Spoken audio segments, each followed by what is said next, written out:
4 years. I was sure he would be delighted to see me arrive a day earlier than I'd told him I would. "Gramps," I said as I spun around, but the smile froze on my face when I saw the man on the other side of the counter. A dark, curly-haired Timothée Chalamet look-alike with an afternoon stubble frowned at me. He wore a white t-shirt and my grandfather's ridiculous brown faux leather apron with carving tools inside its many pockets. I hadn't expected a Vogue cover model to be minding my grandfather's cash register in this godforsaken town. His angular features and lithe physique made my heart trip and my tongue tie. "Unlikely." He said the word carefully as if he was leaving some room for such a possibility. The man was at least 5 years my junior.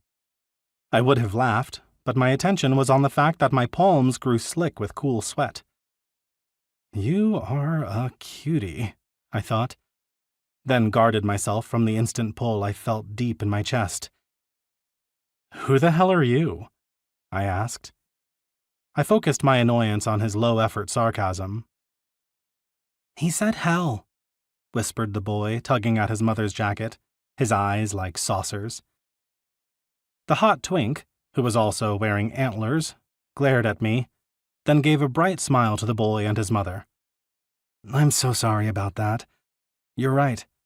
This man just used a bad word, and he'll put $1 in the swear jar, won't he?" As he said that last part, he glared at me again. Something tickled me deep in my stomach. His murderous look was almost convincing, but the touch of pink on the top of his ears and the way he kept his eyes on me 2 moments too long left me curious.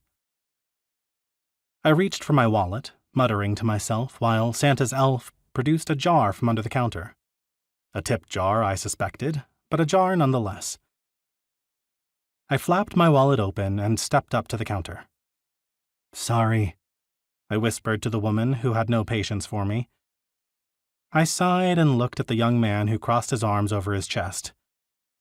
"I only have a 5. I made the horrible mistake of lifting the bill out of my wallet. "That'll do," he said as he plucked it from my grip and placed it into the jar. "We don't use bad words around here." That was to the little boy who found the whole show amusing. "Ah, I almost forgot. Here's the blue music box. I knew I had it somewhere in the back."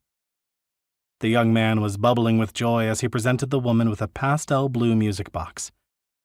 He opened it, and a delicate little ballerina rose to the familiar Swan Lake tune, swirling around before a small mirror that made up the underside of the lid.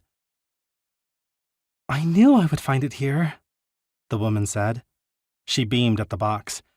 "I saw it last year, and it's been on my mind ever since. I should have gotten it right away. They don't make them like this anymore." She picked up the box and examined it.